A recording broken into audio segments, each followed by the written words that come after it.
देखिए, इनकी मांगे तो सीधा सही है कि गरड़ा रोड के लामड़ा गांव में भील आदिवासियों के घर जो प्रशासन ने भेदभावपूर्ण नीति के तहत गिराए थे, और इस बात को प्रशासन कह रहा है और पूरा शासन भी कह रहा है, उसके बावजूद भी इन मांगों को 100 दिन लटकाए रखा है। इसके लिए इस सरकार को मैं ज़्यादा तो कुछ नहीं कह सकता, लेकिन ये सरकार पूरी तरह गरीब और शोषित और इस जो आदिवासी है उनके हितों की रक्षा करने में और गोचर बचाने में, गौ की सेवा करने के लिए पूरी तरह से दलित शोषित के हितों और अधिकारों को सुरक्षित रखने में ये सरकार पूरी तरह नाकाम है। और आए दिन दलितों पर अत्याचार होते हैं और उनको न्याय लेने के लिए 100 दिन बैठने के बाद में भी प्रशासन ने हमारी इस एकता मंच की वाजिब मांगों को पूरा नहीं किया। इसलिए राजस्थान की सरकार है जो पूरी तरह फेल है और सामने तो भारतीय जनता पार्टी है।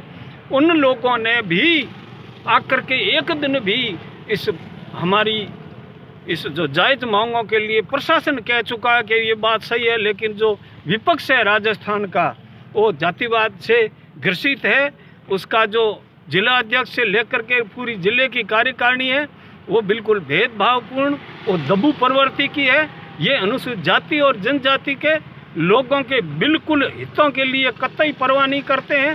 ये कुछ लोगों को, सक्षम लोगों को ओबलाइज करने का काम कर रहे हैं। मुझे बड़ा खेद है कि इस वर्ग के लोगों पर जुल्म है। जैसे मैं एक पार्टी का अध्यक्ष होने के नाते हमारे इन लोगों के साथ में हमेशा रहा हूँ, आगे भी रहूँगा, उस तरीके का बात वो भारतीय जनता पार्टी का जिला अध्यक्ष नहीं कर सकता।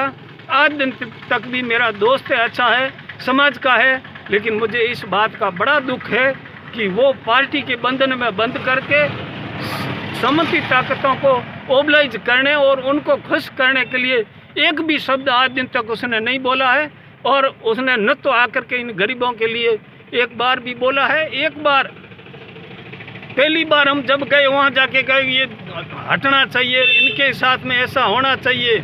उसके बाद में जब उनको लोगों का दबाव आया तो बिल्कुल चुपचाप रह गया। इस तरीके से कांग्रेस और बीजेपी दोनों दलितों के, शोषितों के और आदिवासियों के हितों की रक्षा नहीं कर रही है। और इस चुनाव में जो मुझे जिम्मेवारी मिली है, इसलिए हम पूरी की पूरी सीटों पर चुनाव लड़ करके और इसका जो खामियाजा है SC ST के लोग, सरकार की विफलता है, भेदभावपूर्ण नीति का करारा जवाब वोट के माध्यम से देंगे। ठीक है।